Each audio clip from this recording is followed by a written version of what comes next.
باہر گھرے ہوئے ہیں، سے گزارش ہے وہ جلدی اندر آ جائے، نشستوں پر بیٹھے۔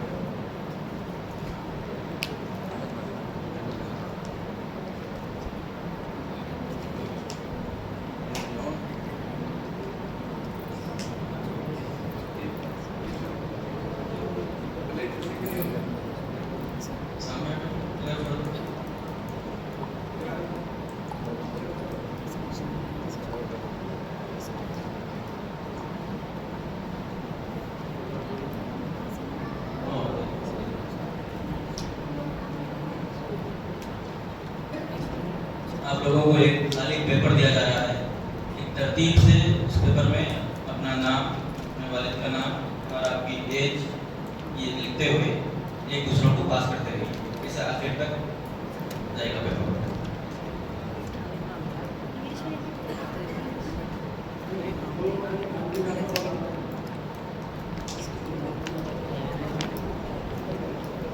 بسم اللہ الرحمن الرحیم، الحمد للہ والصلاة والسلام علی رسول اللہ، وبعد، اعوذ باللہ من الشیطان الرجیم، بسم اللہ الرحمن الرحیم، والسابقون الاولون من المہاجرین والانصار والذین اتبعوهم بإحسان رضی اللہ عنہم ورضوا عنہ وأعد لهم جنات تجري تحتها الأنهار خالدين فيها أبدا ذلك الفوز العظيم.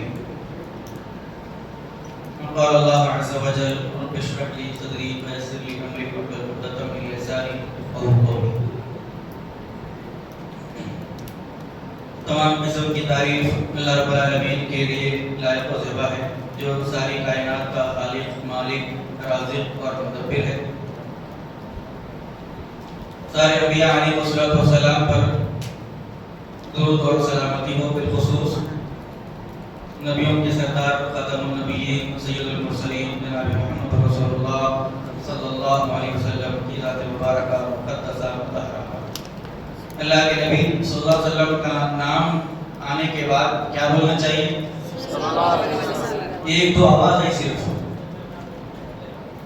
اللہ کے رسول صلی اللہ علیہ وسلم کا نام آنے کے بعد اگر کوئی آپ پر درود نہ بھیجے، امت کا بخیل اور کنجوس شخص اس کو کہا گیا، لہذا درود کا اہتمام کرنا چاہیے۔ اللہ رب العالمین کا یہ فضل، اس کا احسان ہے کہ گزشتہ روز سے آج تک منہج سلف کے مرکزی موضوع پر ہمارا مختلف موضوعات پر دروس علماء کرام سے سن رہے تھے۔ منہج سلف کے تعلق سے اس کا تعارف، اس کی ابتدا، اس کے خصائص، اس کی اہمیت، اس کی ضرورت، اس کی افادیت، اس کی طرف نسبت اور اس پر عمل کیوں ضروری ہے، یہ ساری چیزیں مختلف عناوین کے تحت ہم لوگوں نے سنی، پڑھی اور سیکھی۔ یہ عنوان ہمارے لیے اور امت کے لیے، ہمارے کا مطلب صرف ہم وہ لوگ نہیں جو اس مسجد کے اندر موجود ہیں، اس امت محمدیہ کے لیے جو بھی اللہ کے رسول صلی اللہ علیہ وسلم کی امت ہے دنیا میں، ساری امت کے لیے یہ عنوان، یہ موضوع، یہ ٹاپک بڑا ہی اہم اور بنیادی ہے۔ اس کو یوں سمجھے کہ جس طریقے سے ہمارے جسم کے لیے کھانا پانی اہم اور ضروری ہے، ہمارے اعتقاد کے لیے، ہمارے دین کے لیے، ہماری شریعت کے لیے اور ہماری دینی معاملات کی اصلاح کے لیے یہ ٹاپک اتنا ہی زیادہ ضروری اور اہم ہے۔ ہم نے یہ سنا کہ منہج کس کو کہتے ہیں، سلف سے کیا مراد ہے، منہج سلف کیا چیز ہے، یہ ساری باتیں ہم لوگوں نے سن لی اور پڑھ لی۔ امید ہے کہ وہ ساری باتیں آپ کے ذہنوں میں ہوگی یا کم سے کم آپ نے اس کو اپنے پاس نوٹ کر کے رکھا ہوگا، اور یہ سارے عناوین اہم اور بنیادی تھے۔ لیکن یہ اس نشست کے اندر جو موضوع آج ہم پڑھنے والے ہیں، سننے والے ہیں، یہ انتہائی اہم اور بنیادی موضوع ہے، کیونکہ اس کا تعلق منہج سلف، سلفیت، مسلک اہل حدیث کہ اصول اور ضوابط سے اس کا تعلق ہے. اصول اور ضوابط. اصول کا مطلب وہ بنیادی عناصر، وہ بنیادی باتیں کہ جن کے اوپر یہ منہج کھڑا ہوا ہے، اور اس منہج کی بنیاد جن اصولوں اور ضوابط پر ٹھہری ہوئی ہے. آج اس درس کے اندر اس سے ہم کو بحث کرنا ہے. منہج سلف ہم نے جیسے کہ سمجھا کہ یہ منہج، یہ طریقہ، یہ راستہ حقیقت میں اسلام کا راستہ ہے. اسلام اور شریعت کا دوسرا نام منہج سلف، مسلک سلف ہے. مسلک سلف اسلام سے الگ نہیں، نہ اسلام منہج سلف سے جدا ہے. اسلام کا ہم معنی ہم یہ کہہ سکتے ہیں کہ منہج سلف، اور منہج سلف کا دوسرا معنی اسلام ہے. تو یہ اصول اور ضوابط جو منہج سلف کے ہم سننے والے، پڑھنے والے ہیں، دراصل یہ اسلام کے دین کے، شریعت کے اصول اور ضوابط ہیں جس پر ایک امت کو کھرا اترنا چاہیے، اور اس کا علم اور اس پر عمل ہم کو کرنا چاہیے. تو ان اصولوں کی طرف ہم لوگ نظر ڈالیں گے، اور ان اصول کی دلیل قرآن مجید سے، اللہ کے رسول صلی اللہ علیہ وسلم کی احادیث سے مبارکہ سے، اور سلف صالحین کے اقوال سے ہم ان پر غور و فکر کرنے کی کوشش کریں گے.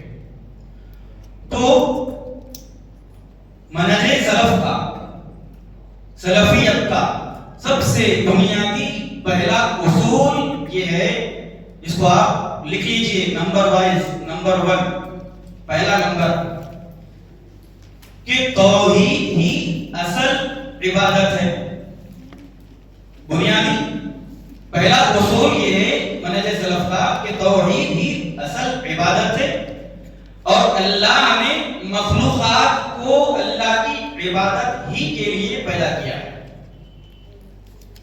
اللہ رب العالمین نے قرآن مجید کے اندر بیان فرمایا کہ وَمَا خَلَقْتُ الْجِنَّ وَالْإِنسَ إِلَّا لِيَعْبُدُونِ، کہ میں نے انسان اور جنات کو اسی وجہ سے پیدا کیا کہ وہ میری عبادت کریں.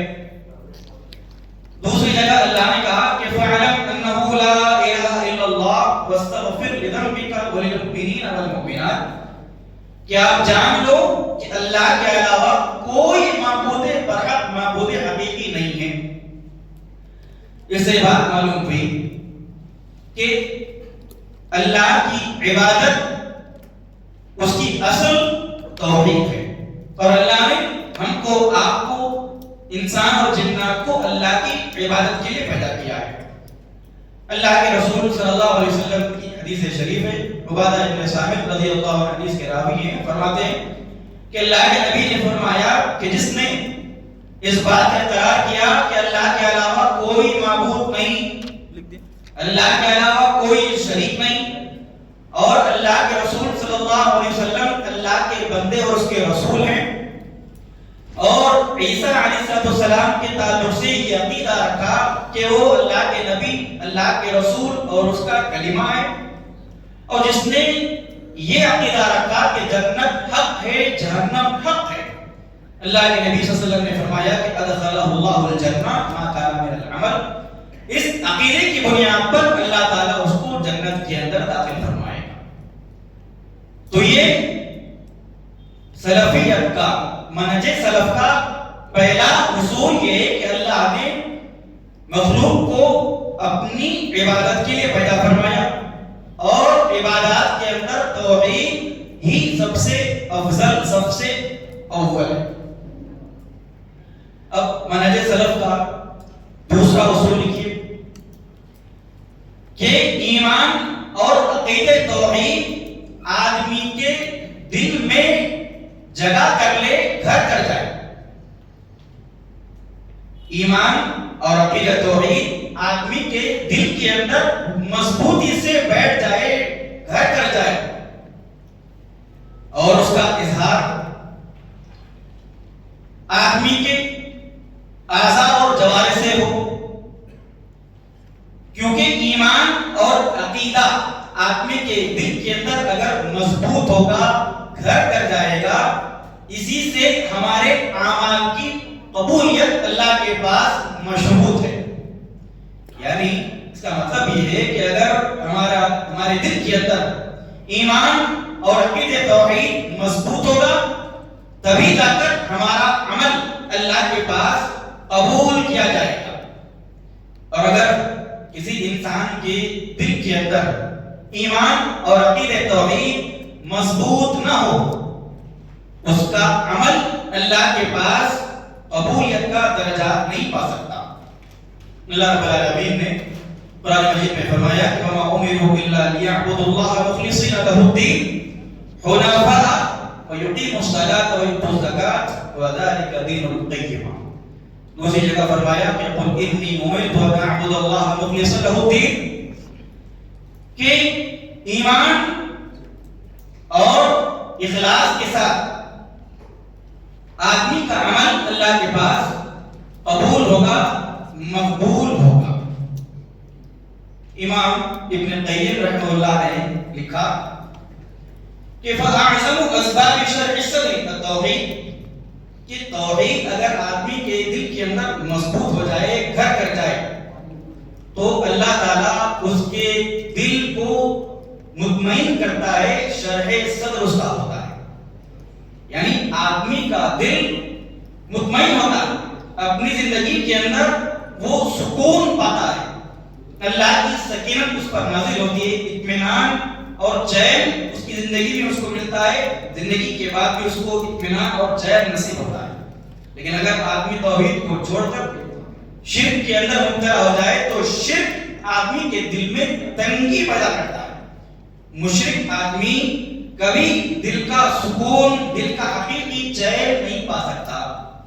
تو یہ اصول منہج سلف کے اندر یہ بات ہے کہ آدمی کا ایمان اور عقیدہ توحید جو ہے وہ ہمارے دل کے اندر مضبوطی کے ساتھ جم جائے، گھر کر جائے، بیٹھ جائے، یہ اصول ہے۔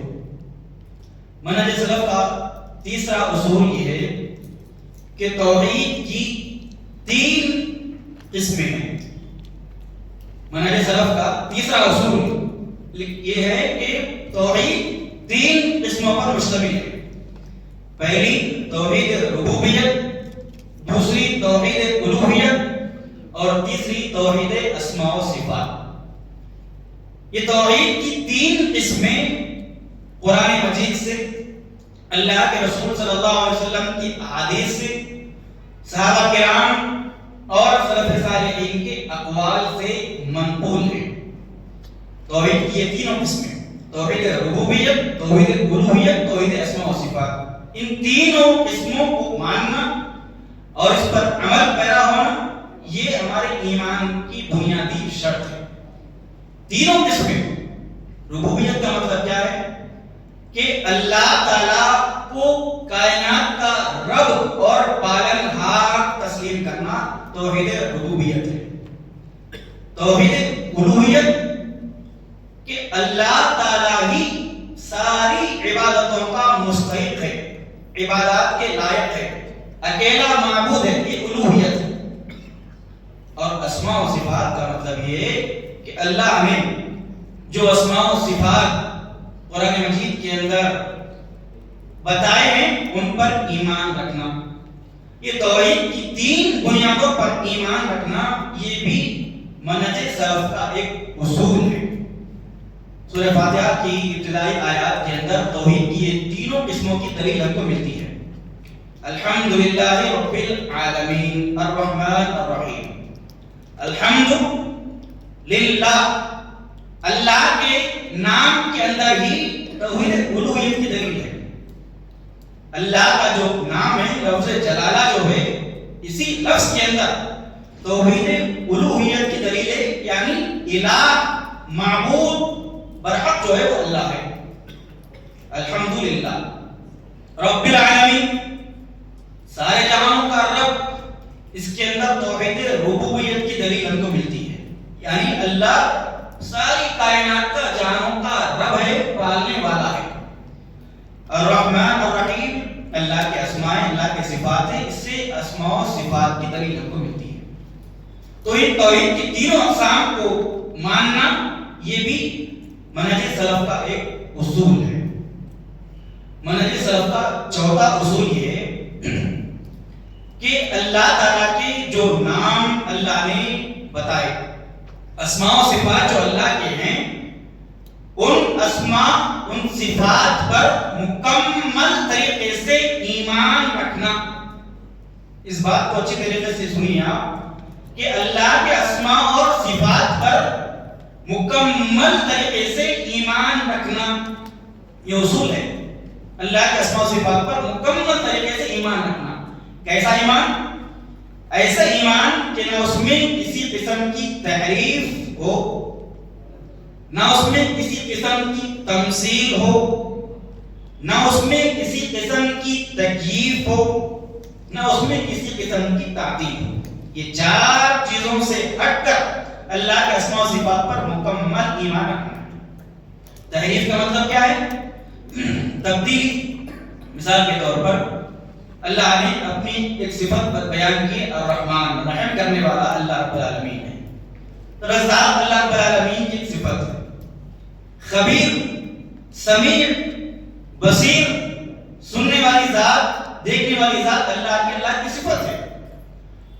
تو تحریف کا مطلب یہ ہے کہ ہم اللہ کی صفت کو بدل دیں.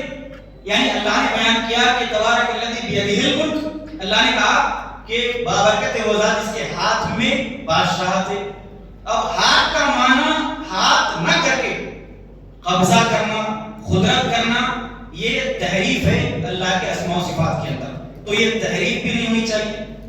دوسرا، تمثیل یعنی مثال بھی بیان نہیں کرنا ہے.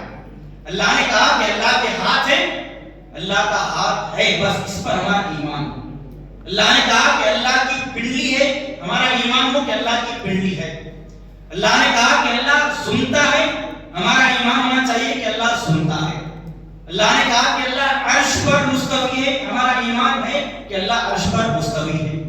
یہ اس میں تمثیل نہیں ہونا، مثال نہیں دینا. اللہ سنتا ہے تو اللہ کے کان ایسے ہوں گے، اللہ دیکھتا ہے تو اللہ کی آنکھیں ایسی ہوں گی. یہ مثال اللہ کے اسماء و صفات کے اندر جائز نہیں ہے. اور تیسری چیز تکییف، کیفیت. یعنی اللہ کے بارے میں اللہ نے کہا کہ اللہ عرش پر مستوی ہے. تو اللہ کیسے مستوی ہے یہ کیفیت بھی ہم کو نہیں معلوم، اور آپ یہ سوچیں گے بھی نہیں، اس کا سوال بھی نہیں کریں گے کہ اللہ کیسے مستوی ہے. تو یہ کیفیت بھی اسماء و صفات کے اندر جائز نہیں. اور نہ تعطیل یعنی اللہ کے اسماء و صفات کا انکار بھی ہم نہیں کریں گے.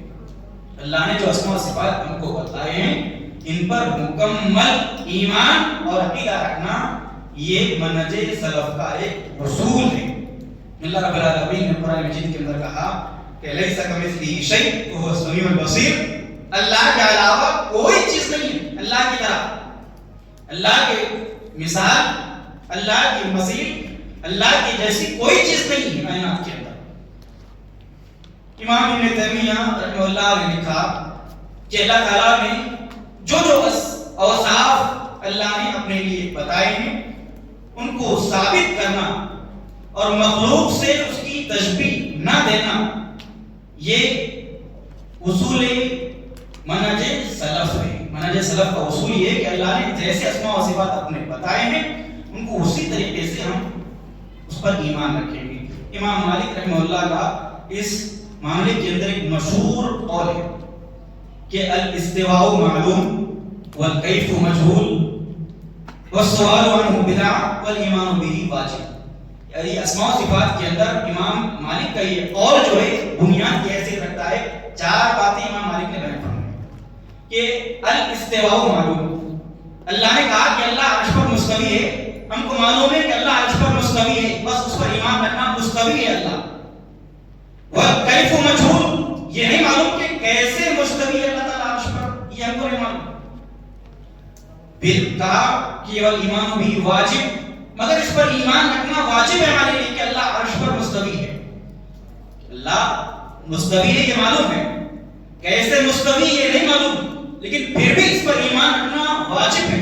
اور چوتھی چیز کیا ہے؟ والسؤال عنہ بدعہ، اس کے بارے میں سوال کرنا کہ کیسے اللہ مستوی ہے یہ بدعت بدعت ہے. یہ اللہ کے اسماء و صفات کے تعلق سے امام مالک کا بنیادی قول ہے. یہ صرف استوا کے لیے نہیں. اللہ نے کہا اللہ سمیع ہے, دیکھنے والا ہے, تو ہم اللہ کے دیکھنے کی صفت کے بارے میں بھی یہی قاعدہ اپلائی کر سکتے ہیں. اللہ کا دیکھنا معلوم ہے, اللہ کے دیکھنے کی کیفیت نہیں معلوم, اللہ کے دیکھنے کی صفت پر ایمان رکھنا واجب ہے, لیکن اللہ کے دیکھنے کی صفت کے بارے میں سوال کرنا یہ بدعت ہے. تو یہ اسماء و صفات کے تعلق سے منہج سلف کا اصول یہ ہے کہ اللہ کے اسماء و صفات جو اللہ نے قرآن اور حدیث کے اندر بیان فرمائے ہیں اس پر مکمل ایمان رکھنا لازم اور ضروری ہے. یہ منہج سلف کا اصول ہے. اور منہج سلف کے اصولوں کے اندر ایک اصول بنیادی یہ بھی ہے کہ دعوت اللہ کے اندر انبیاء کے منہج کو, انبیاء کے طریقے کو اپنایا جائے. یہ اصول پانچواں ہے کہ اللہ کی طرف جب دعوت دیتے ہیں, دعوت کا کام جب ہم کرتے ہیں تو دعوت اس کام کے اندر انبیاء کے طریقے کو اپنا کر دعوت کا کام کرنا لازم اور ضروری ہے. یہ اصول ہے منہج سلف کا. انبیاء نے جیسے دعوت کی شروعات کی ویسے ہی ہم دعوت کی شروعات کریں گے. اللہ نے, انبیاء نے, رسولوں نے جیسے اپنی قوم کو اللہ کی طرف بلایا ویسے ہی ہم لوگوں کو اللہ کی طرف بلائیں گے, دعوت دیں گے. اللہ رب العالمین نے کہا کہ وَلَقَدْ بَعَثْنَا فِي كُلِّ أُمَّةٍ رَسُولًا أَنِ اعْبُدُوا اللَّهَ وَاجْتَنِبُوا الطَّاغُوتَ, کہ ہم نے ہر امت کے اندر ایک رسول کو بھیجا اور رسول کا کام کیا تھا, وہ یہ بتاتا تھا اپنی قوم کے لوگوں کو کہ اللہ کی عبادت کرو اور طاغوت سے اپنے آپ کو بچائے رکھو. یہ انبیاء کا راستہ ہے دعوت کے معاملے میں. یعنی انبیاء نے, رسولوں نے اپنی قوم کو دعوت دینے کے معاملے میں شروعات کہاں سے کی؟ کوئی بتا سکتے؟ انبیاء نے اپنی قوم کو جب دعوت دینے کی شروعات کی تو سب سے پہلے کس چیز کی دعوت دی؟ توحید کی, عقیدہ توحید کی دعوت دی انبیاء نے سب سے پہلے. اللہ نے اسی کا ذکر کیا اس کے اندر. اللہ کے نبی صلی اللہ علیہ وسلم کی حدیث بھی ہے, فرمایا اللہ کے نبی صلی اللہ علیہ وسلم نے فَلْيَكُنْ أَوَّلَ مَا تَدْعُوهُمْ إِلَىٰ أَن يُوَحِّدُوا اللَّهَ تَعَالَىٰ, جب تم کسی قوم کو دعوت دو تو سب سے پہلے اس بات کی دعوت دو کہ وہ اللہ کو ایک مانے توحید کا اقرار, توحید کا اعلان کرے. تو یہ بنیادی اصول ہے منہج سلف کا. جب ہم دعوت پیش کریں گے کسی کو سب سے پہلے شروعات توحید سے کریں گے. آج ہم دیکھتے ہیں دنیا کے اندر جتنے باطل فرقے ہیں, آپ نے اس سے پہلے دروس کے اندر سنا بھی ہوگا, انہوں نے ان کی گمراہی کا ایک سبب یہ بھی ہے کہ انہوں نے اپنی دعوت کے اندر توحید کو اہمیت نہیں دی. توحید کو چھوڑا, عقیدے کو چھوڑا, ایمان کو پیچھے رکھ دیا. سب سے پہلے معاملات, عبادات کو لوگوں کے سامنے پیش کرنے لگے. جیسا کہ ہم جانتے ہیں جماعت تبلیغ کے بارے میں آپ سنے ہوں گے. تبلیغی جماعت ان کا ایک منہج ہے, ان کا طریقہ ہے کہ وہ لوگوں کو ایمان کی طرف, توحید کی طرف نہیں بلاتے. سب سے پہلے اس کو نماز کا طریقہ سکھائیں گے, وضو کی فرائض, وضو کی سنتیں, نماز کی سنتیں, فلاں سنتیں, فلاں واجبات, یہ ساری چیزیں اس کو پڑھائیں گے, اس کو سکھائیں گے. توحید جو بنیادی شرط ہے اعمال کی قبولیت کے لیے, اس سے دور رہیں گے وہ. تو یہ منہج سلف کا اصول ہے کہ انبیاء نے جیسے دعوت دی ویسے ہی ہم لوگوں کو اللہ کی طرف بلائیں گے, ویسے ہی لوگوں کو دعوت دیں گے. سمجھ میں آگا یہ اصول؟ توحید سے انبیاء نے دعوت کی اپنی شروعات کی, لہذا اسی طریقے سے ہم لوگوں کو اللہ رب العالمین کی طرف بلائیں گے, اللہ کی طرف دعوت دیں گے. اور اس میں ایک راستہ اور اس میں ایک بات یہ بھی ہے, انبیاء نے جیسے لوگوں کو اللہ کی طرف دعوت دی, خصوصاً اللہ کے نبی صلی اللہ علیہ وسلم نے جیسے لوگوں کو, امت کو, اپنی لوگوں کو اللہ کی طرف بلایا ویسے ہی ہم لوگوں کو اللہ کی طرف بلائیں گے. یعنی اللہ کے رسول صلی اللہ علیہ وسلم نے اللہ کے کلام قرآن مجید کے ذریعے لوگوں کو دعوت دی. آج ہم دیکھتے ہیں ہمارے معاشرے کے اندر اور ہمارے شہر کے اندر بعض لوگ یہ عقیدہ رکھتے ہیں, یہ سمجھتے ہیں کہ غیر مسلموں میں جب دعوت کرنے جائیں گے تو جس مذہب کا وہ آدمی ہے اس مذہب کی, اس کی کتاب سے ہم اس کو دعوت دیں. یہ عام مزاج ہمارے شہر کے اندر لوگوں کے اندر پھیلا ہوا ہے. مثلا کرسچن کو اگر دعوت دینے جائیں تو بائبل پڑھ کے بائبل کے الفاظ بائبل کی آیتیں پڑھ کے اس کے سامنے سنانے کی کوشش کریں گے. کسی غیر مسلم ہندو کے سامنے اگر جائیں گے رامائن کی اس کی گیتا کی مختلف اس کی مذہبی کتابوں کو پڑھ کر اس کو سمجھانے کی کوشش کریں گے. یہ منہج سلف سے ہٹا ہوا راستہ ہے. منہج سلف کا اصول یہ ہے کہ ہم اسی طریقے کو اپنائیں گے کہ جو طریقہ اللہ کے نبی نے اپنایا ہے دعوت کے معاملے میں. اللہ کے نبی نے قرآن کے ذریعے حدیث کے ذریعے امت کو لوگوں کو اسلام کی طرف اللہ کی طرف بلایا. ہمارے لیے بھی واجب ہے, لازم ہے, ضروری ہے, فرض ہے کہ ہم بھی قرآن مجید اور احادیث مبارکہ کی روشنی میں ہی لوگوں کو اللہ کی طرف بلائیں, اللہ کی طرف دعوت دیں. تو یہ ایک اصول ہے اہم منہج سلف کا. منہج سلف کے اصولوں کے اندر ایک اصول یہ بھی ہے کہ مصادر شرعیت قرآن, حدیث اور صحابہ کرام کے اقوال ہیں. اس پر کسی آدمی کے قول کو, کسی کے رائے کو, کسی کے مذہب کو ہم مقدم نہیں رکھیں گے. یہ منہج سلف کا اصول ہے کہ شریعت کے مسائل کے اندر, شریعت کے اندر ہمارا مرجع, ہمارا مصدر کیا ہے؟ قرآن ہے, اللہ کے نبی کی حدیث ہے, اس کے بعد صحابہ کرام کے اقوال ہیں. ان تینوں کے علاوہ کسی بھی عالم, کسی بھی امام, کسی بھی مفتی, کسی بھی علامہ, کسی بھی فقیہ, کسی بھی محدث کی بات کو ہم قرآن پر, اللہ کے نبی کی حدیث پر یا صحابہ کے اقوال پر مقدم نہیں رکھیں گے. سب سے مقدم کیا چیز ہے شریعت کے اندر؟ قرآن, حدیث اور صحابہ کرام کے آثار, صحابہ کرام کے اقوال.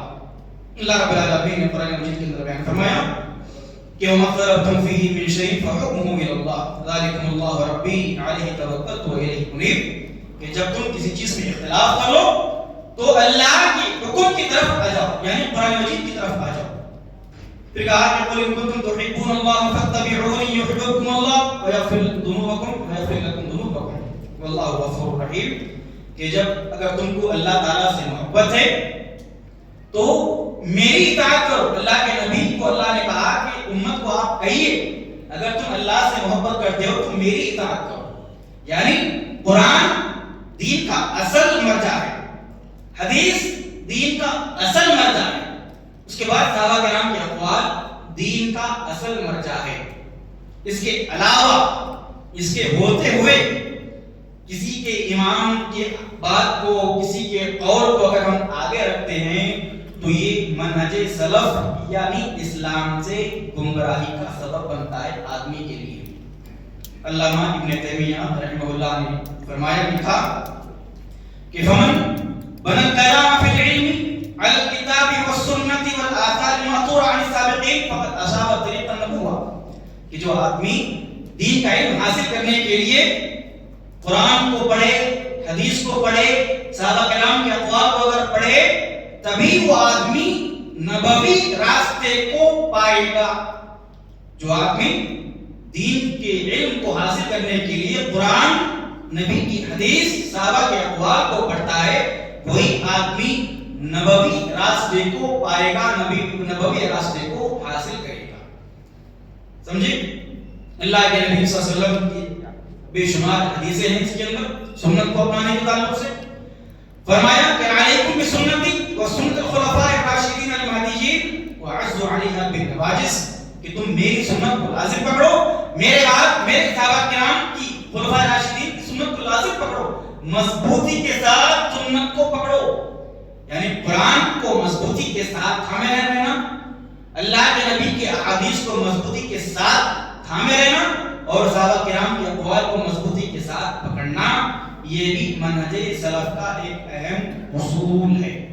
جب یہ ساری چیزیں ہمارے سامنے ہوگی, اس کے رہتے ہوئے کسی اور چیز کی طرف ہم کو نظر اٹھانے کی ضرورت نہیں ہے.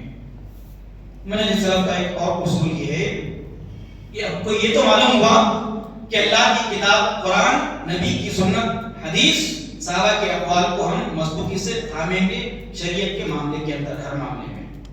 اب قرآن کو، حدیث کو، نبی اور صحابہ کے آثار کو سمجھنا کیسے ہے، کیسے سمجھیں گے؟ اللہ نے کہا کہ قرآن کو پکڑ لو مضبوطی کے ساتھ، تو ہم قرآن اٹھائیں گے، جو ہمارے دل میں آیا قرآن کا مطلب اور مفہوم نکالیں گے، یہ مطلب ہے قرآن کو پکڑنے کا۔ نبی کی سنت کو مضبوطی سے تھامنے کا حکم ہے، اٹھائیں گے بخاری، جو حدیث ہمارے سامنے نظر آئی من مانی اس کو پڑھیں گے، اس کا جو مفہوم ہمارے ذہن میں آیا ہم اس پر عمل کر لیں گے، یہ مفہوم حدیث کو پکڑنے کا نہیں۔ تو منہج سلف کا اگلا اصول یہ ہے کہ اللہ کی کتاب کو اور نبی کی سنت کو سلف امت کے فہم کے مطابق سمجھنا ہے۔ قرآن اور حدیث کو امت کے جو سلف اسلاف گزرے ہیں یعنی صحابہ کرام، ان صحابہ کرام کے فہم کے مطابق ہم کو قرآن و حدیث سمجھنا ہے۔ جیسے صحابہ کرام نے قرآن کی آیات کو، قرآن کے مفہوم کو سمجھا، ویسے ہی ہم قرآن کو سمجھیں گے۔ جیسے صحابہ کرام نے نبی کی احادیث کو سنا، سمجھا، عمل کیا، ویسے ہی اللہ کے نبی کی احادیث کو ہم سنیں گے، سمجھیں گے، اس پر عمل کریں گے۔ کیوں صحابہ کرام کا فہم ضروری ہے؟ اللہ نے قرآن مجید کے اندر تعریف فرمائی صحابہ کرام کی، کہا والسابقون الاولون من المهاجرين والانصار والذين اتبعوهم باحسان رضي الله عنهم ورضوا عنه واعد لهم جنات تجري تحتها الانهار خالدين فيها۔ اللہ رب العالمین نے کہا کہ مہاجرین، انصار، صحابہ کرام کے اندر جو لوگ سبقت کر گئے اور وہ لوگ جو ان کی اتباع کرنے والے ہیں بعد تک، ان کے لیے اللہ نے سرٹیفکیٹ دے دی اللہ کی رضامندی کی۔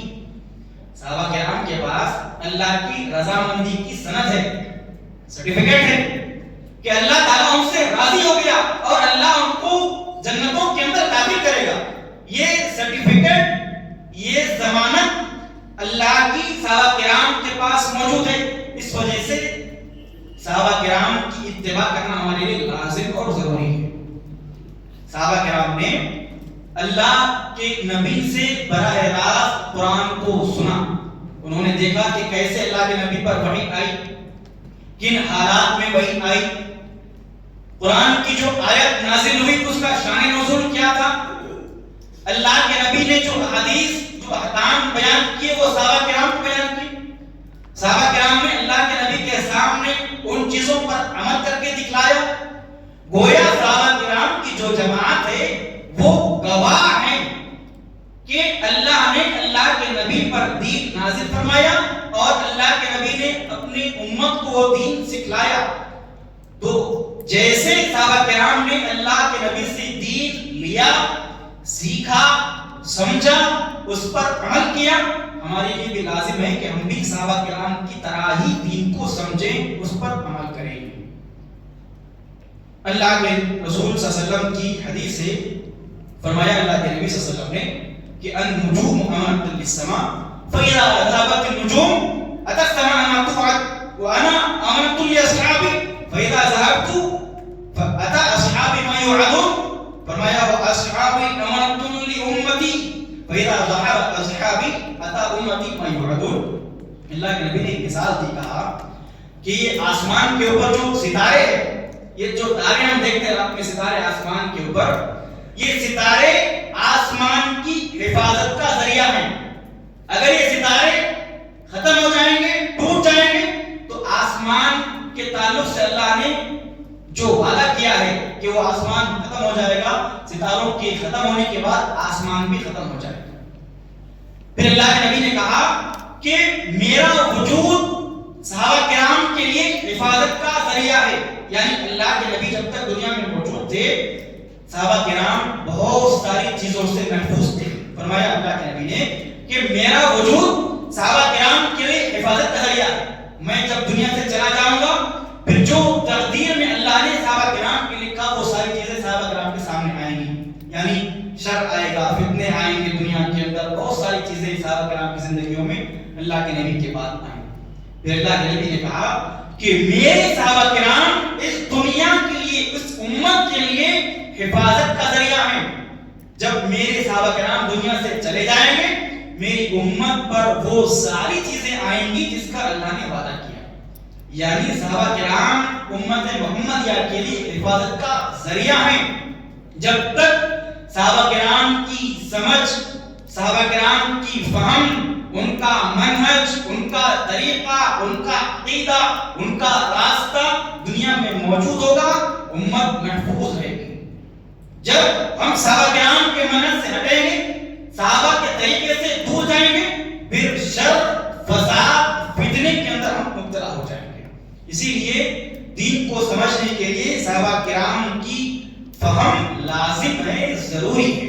اللہ کے نبی صلی اللہ علیہ وسلم کی اور روایت کے اندر صاف الفاظ میں اللہ کے نبی نے فرمایا اقتدوا بالذین من بعدی ابی بکر و عمر واقتدوا بہدی عمار وتمسکوا بعہد ابن مسعود، کہ میرے بعد میرے اصحاب یعنی ابو بکر اور عمر کی اتباع کرو، عمار کے راستے کی پیروی کرو، اور عبداللہ ابن مسعود کے زمانے کی اس کی پیروی کرو، ان کے راستے پر چلو. یہ اللہ کے نبی کا حکم ہے امت کے لیے کہ ہم کو صحابہ کے طریقے پر چلنا ہے. صحابہ نے قرآن اور حدیث کو جیسے سمجھا ہے ہم ویسے ہی قرآن اور حدیث کو سمجھیں گے. قرآن کی آیت کو سمجھنے کے لیے ہم آزاد نہیں ہیں. یہ بات اچھی طریقے سے ہمارے ذہنوں کے اندر ہم کو بٹھا لینی چاہیے کہ صحابہ کرام نے قرآن اور حدیث کو جیسے سمجھا ویسے ہی سمجھنا ہے. علامہ ابن تیمیہ رحمہ اللہ نے کہا کہ فمن ظن انه ياخذ من الكتاب والسنه بدون ان يقتدي باصحاب الصحابه ويتبع غير سبيلهم فهو من اهل البدع والضلال.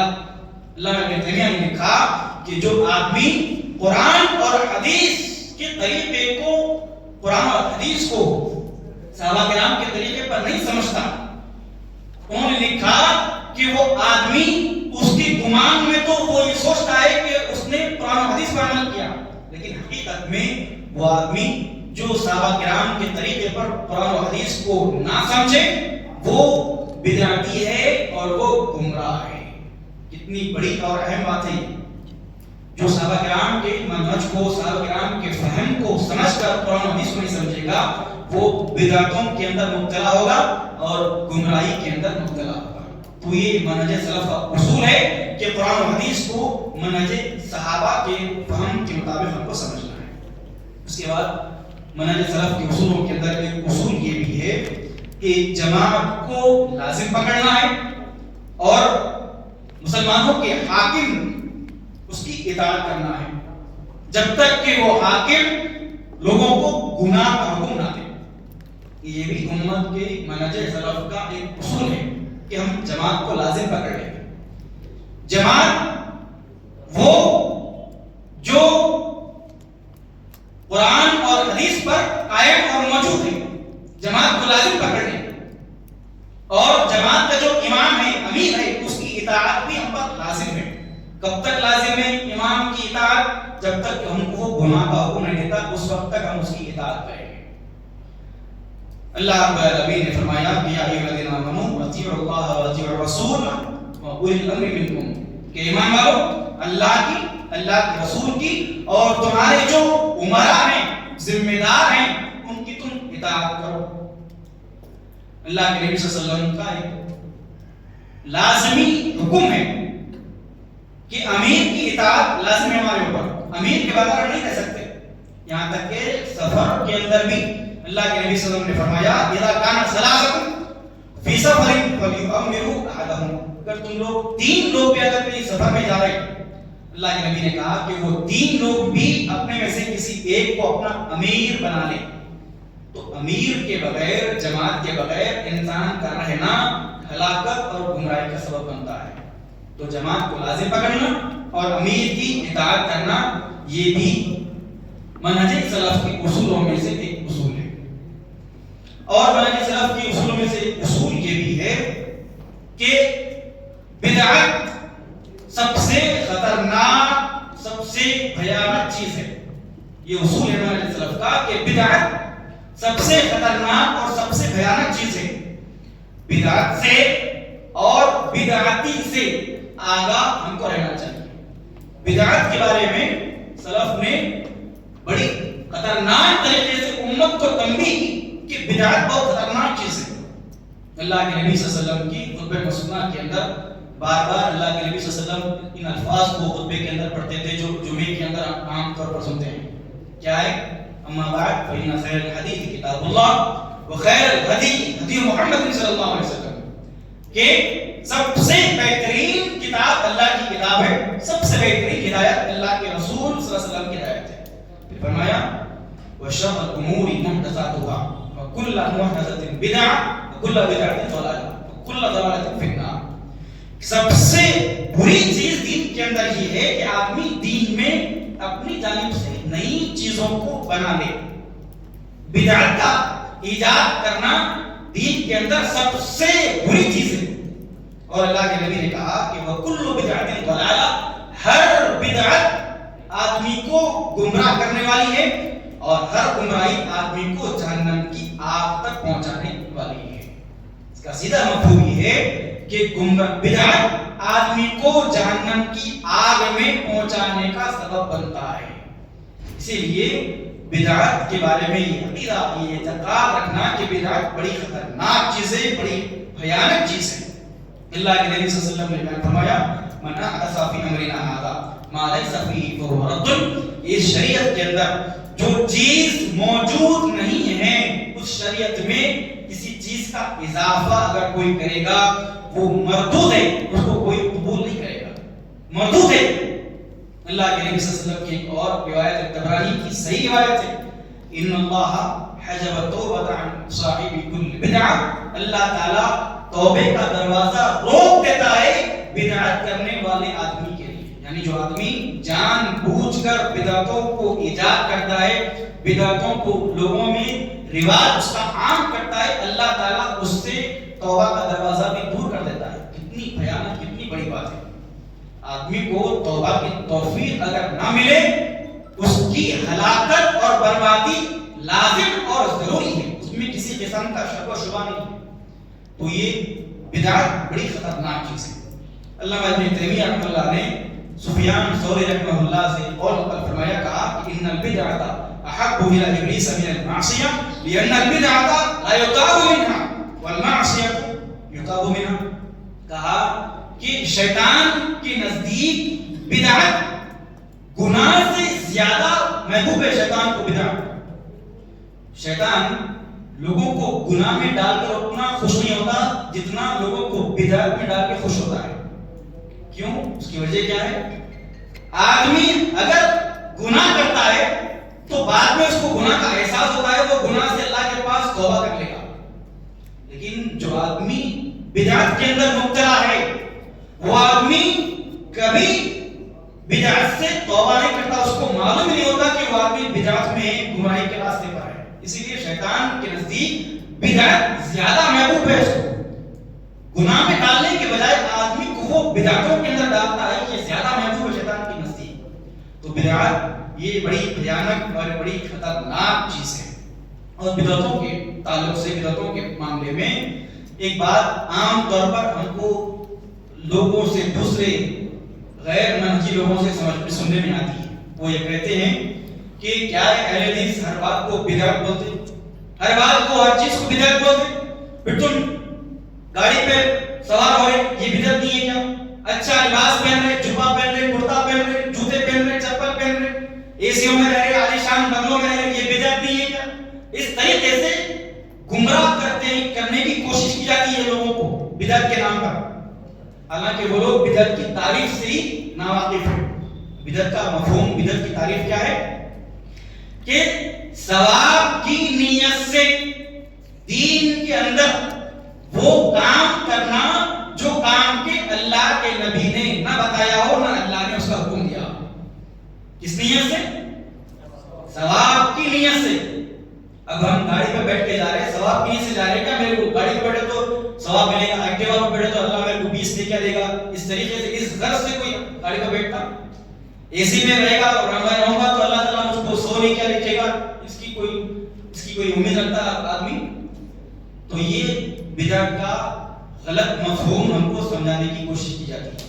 بدعت کا معنی کیا ہے کہ دین کے اندر اللہ اور اس کے رسول کے راستے کو چھوڑ کر جو اللہ اور اس کے رسول نے حکم نہیں دیا اس کے علاوہ ثواب کی نیت سے اگر آدمی کوئی کام کرتا ہے تو وہ بدعت ہے. مثال کے طور پر ربیع الاول کے مہینے کے اندر لوگ جلوس نکالتے ہیں, بڑے زور و شور سے جوش سے اللہ کے نبی کی عشق کے نام پر, محبت کے نام پر سڑکوں پہ دیوانہ وار نوجوان بڑے لوگ جلوس کو لے کر نکلتے ہیں.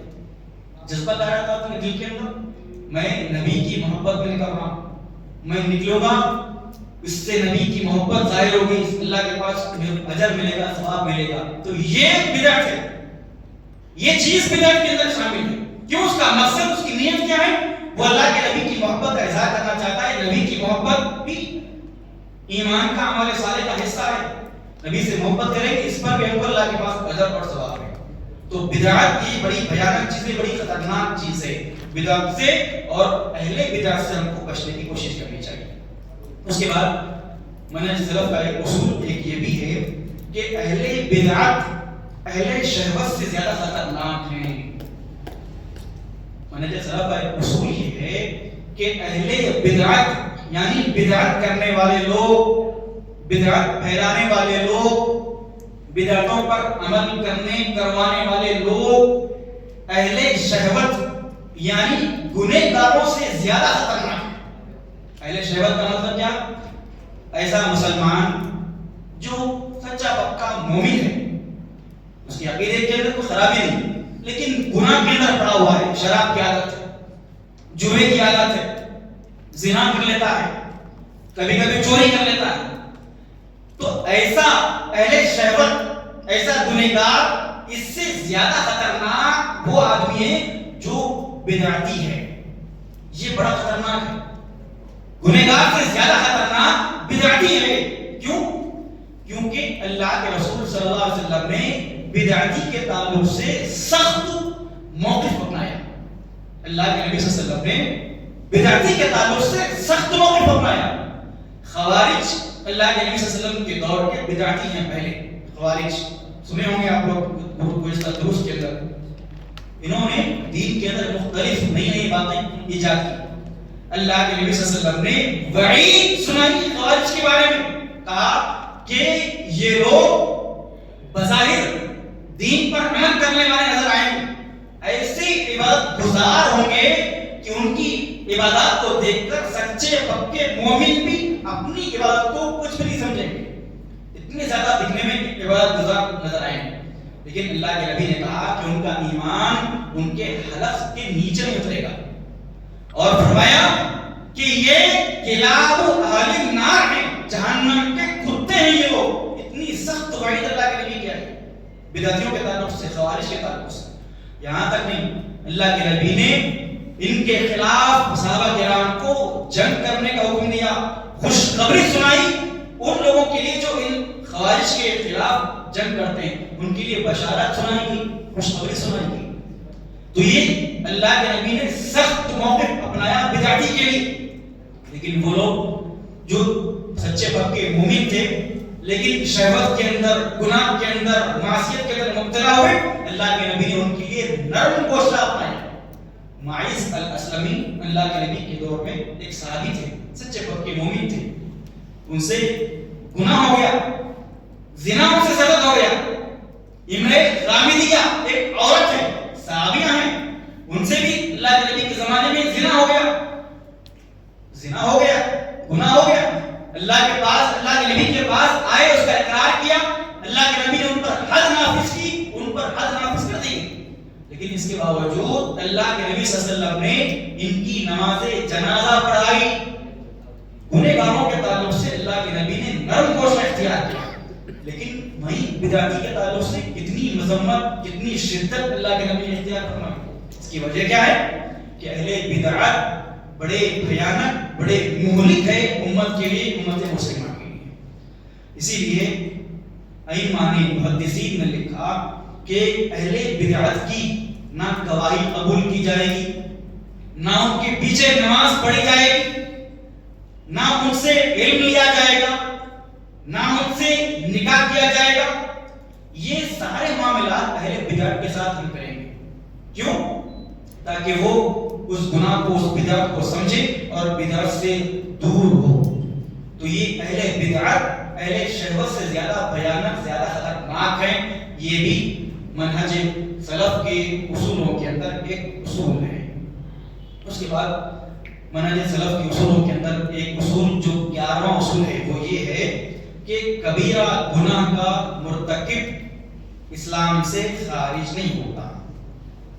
کبیرہ گناہ آدمی اگر کرتا ہے، جیسے شراب ہے، چوری ہے، زنا ہے، سود ہے، کبیرہ گناہ ہے، حقوق الامہات ہے، ماں باپ کی نافرمانی ہے، کبیرہ گناہ ہے۔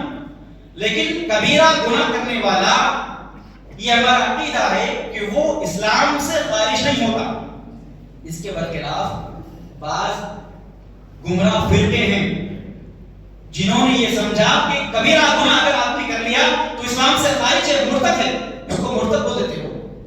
لیکن یہ منہج سلف کا اصول ہے کہ کبیرہ گناہ جو ہے وہ آدمی کو اسلام سے خارج نہیں کرتا۔ اللہ تعالیٰ نے بیان فرمایا ان اللہ لا یغفر ان یشرک بہ ویغفر ما دون ذلک لمن یشاء، کہ اللہ تعالیٰ شرک کو کبھی معاف نہیں کرے گا۔ شرک کے علاوہ جتنے گناہ ہیں، چاہے وہ صغیرہ ہو کبیرہ ہو، اللہ چاہے تو اس کو معاف کر سکتا ہے۔ حدیث قدسی کے اندر ترمذی شریف کی روایت ہے، اللہ رب العالمین فرماتا ہے کہ اے بندے، اگر تو میرے پاس آسمان بھر کے گناہ لے کر آ جائے یا زمین بھر کے گناہ میرے پاس لے کر آ جائے، میں اس کو چاہوں تو معاف کر سکتا ہوں۔ کبیرہ گناہ ہو، صغیرہ گناہ ہو، یہ اللہ کی مرضی پر ڈیپینڈ ہے کہ اللہ تعالیٰ اس کو چاہے تو معاف کر دے، یا اگر اللہ نے نہ چاہو تو کبیرہ گناہ کی اس کو سزا دے گا، سزا کے بعد اس کو جنت کے اندر داخل کرے گا۔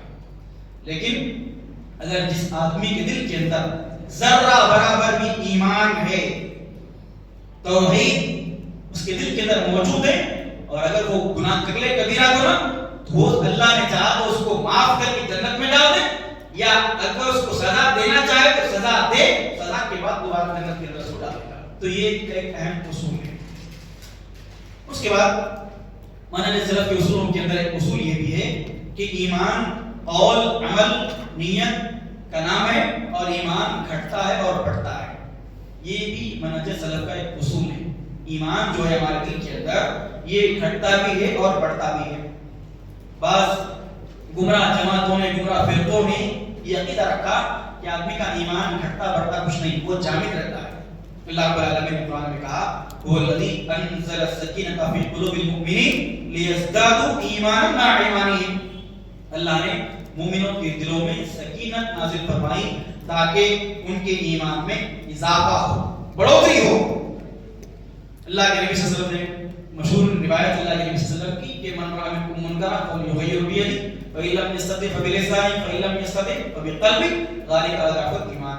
فرمایا کہ اگر تم کوئی برائی دیکھو تو اس کو اپنے ہاتھ سے روکنے کی کوشش کرو، اگر ہاتھ سے روکنے کی طاقت نہیں ہے زبان سے روکنے کی کوشش کرو، زبان سے بھی روکنے کی طاقت نہیں ہے اپنے دل کے اندر اس کو برا سمجھو۔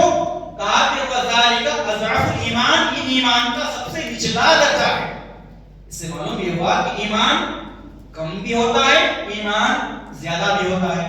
اللہ کی اطاعت سے، اللہ کی فرما برداری سے ایمان میں بڑھوتری ہوتی ہے، اور اللہ کی نافرمانی سے ایمان کے اندر کمی ہوتی ہے، ایمان کے اندر نقص پایا جاتا ہے۔ تو ایمان کی بڑھوتری، ایمان کا زیادہ اور کم ہونا بھی، یہ عقیدہ بھی منہج سلف کے اصولوں کے اندر ایک اصول ہے۔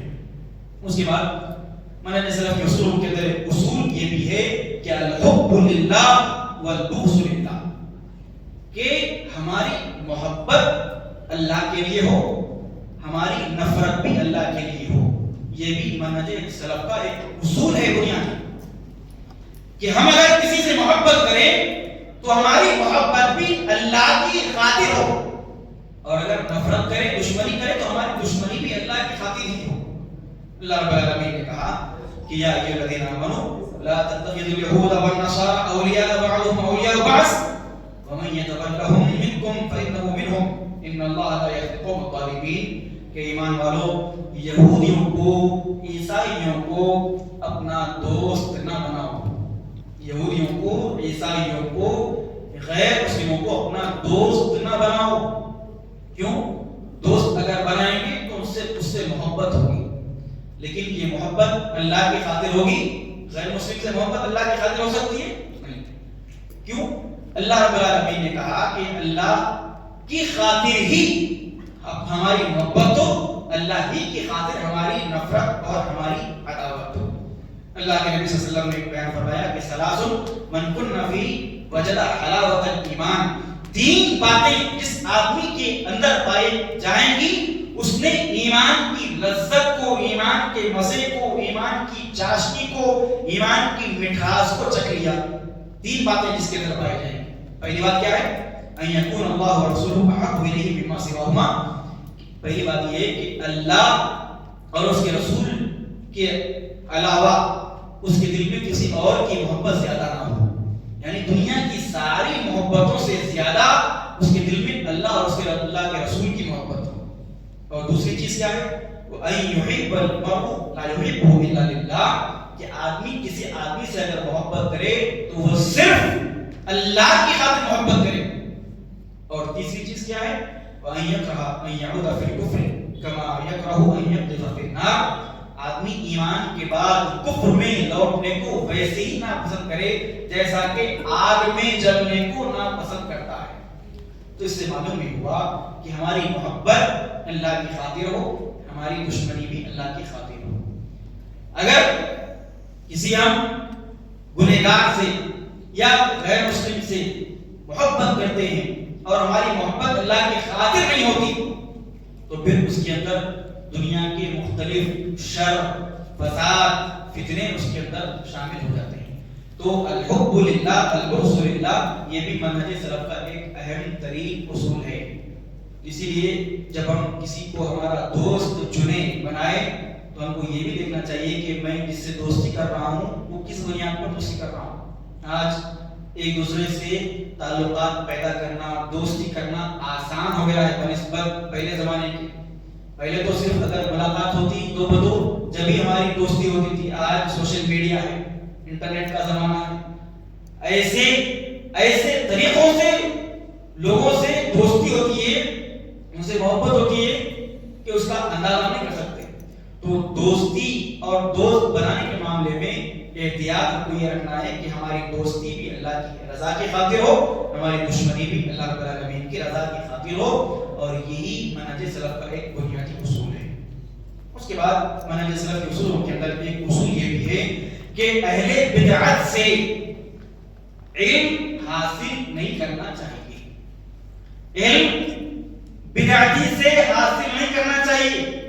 یہ بھی منہج سلف کا ایک اہم اصول ہے. اللہ رب العالمین نے کہا ومن اظلم ممن افترى على الله كذبا او كذب بآياته انه لا يفلح الظالمون، کہ اس سے بڑا ظالم کوئی نہیں ہو سکتا جو اللہ پر جھوٹ باندھے اور اللہ کے آیات کے بارے میں جھوٹ گھڑے.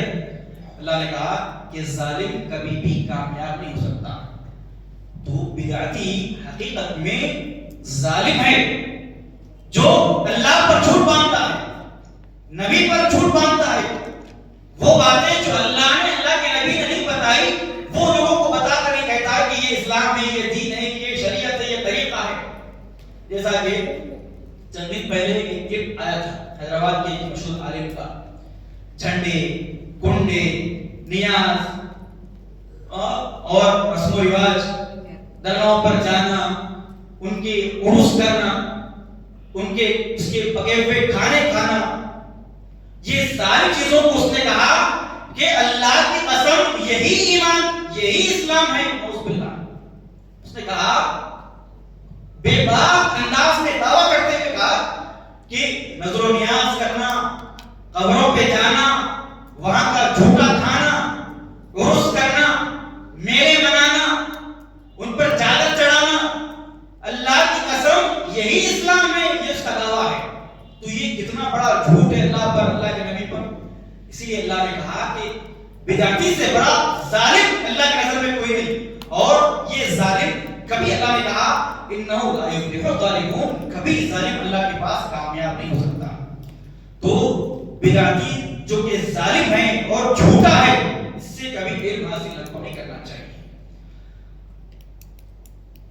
امام احمد بن حنبل رحمہ اللہ نے بیان فرمایا کہ اصحاب ہوا ان سے تھوڑا بھی علم حاصل کرنے سے ان کو بچنا چاہیے. خاص طور پر آج کے ہمارے سماج کے اندر، سوسائٹی کے اندر، جہاں ہم علم اپنے موبائل سے، فون سے حاصل کرنے میں لگے ہوئے ہیں. یوٹیوب پر جو چیز ہم کو چاہے وہ سرچ کر رہے، جس کا بیان سامنے آیا وہ سن رہے. فیس بک پر جس کے بیانات، جس کے کلپ ہمارے سامنے آئے اس کو سن رہے، اس کو صحیح سمجھے، اس پر عمل کرنے کی ہم فکر کر رہے، کوشش کر رہے. اس کے اندر ڈاکٹر اسرار صاحب بھی، ڈاکٹر ذاکر نائک صاحب بھی، کئی ایڈوکیٹ ہیں، کئی انجینئرز ہیں، کئی برادرز ہیں، ایسے ایسے لوگ کہ ہم کو معلوم نہیں کہ اس کا عقیدہ کیا ہے. ہم کو معلوم ہے بھی کہ آدمی گمراہ ہے، لیکن اس کی لچھے دار باتوں میں آ کر ہم کسی بھی کی بھی تقریر کو سنتے ہیں. اس کے بڑی بڑی باتوں کو سن کر، اس کے دلکش انداز بیان کو سن کر ہم یہ سمجھتے ہیں کہ واہ کتنا اچھا بولتے ہیں. ڈاکٹر اسرار صاحب قرآن کی کیا تفسیر کرتے، بہترین، کیا بہترین مفسر ہیں. حالانکہ ان کا منہج، ان کی فکر منہج سلف سے ہٹی ہوئی، اہل بدعت اور اہل ہوا کی ان کی تفسیر، ان کی باتیں. تو یہ انٹرنیٹ کے زمانے میں کسی سے بھی دین کے علم کو حاصل کرنے کا جو مزاج ہمارے اندر پایا جا رہا ہے، یہ بڑا بھیانک، بڑا خطرناک مزاج ہے. منہج سلف کا اصول یہ ہے کہ بدعتی سے علم حاصل نہیں کرنا، اس کو آگے شیئر نہیں کرنا، اس کو آگے لوگوں کو سنانا نہیں. بہت سارے اخبار زرین واٹس ایپ اسٹیٹس پہ روز دیکھتے ہیں اچھے اچھے اہل حدیث، اچھے اچھے علمی گھرانوں سے تعلق رکھنے والے لوگ ایسے ایسے اخبار زرین، ایسے ایسے اخبار رکھتے لوگوں کے جو صریح بدعتی گمراہ لوگ ہیں، صریح گمراہ لوگ ہیں.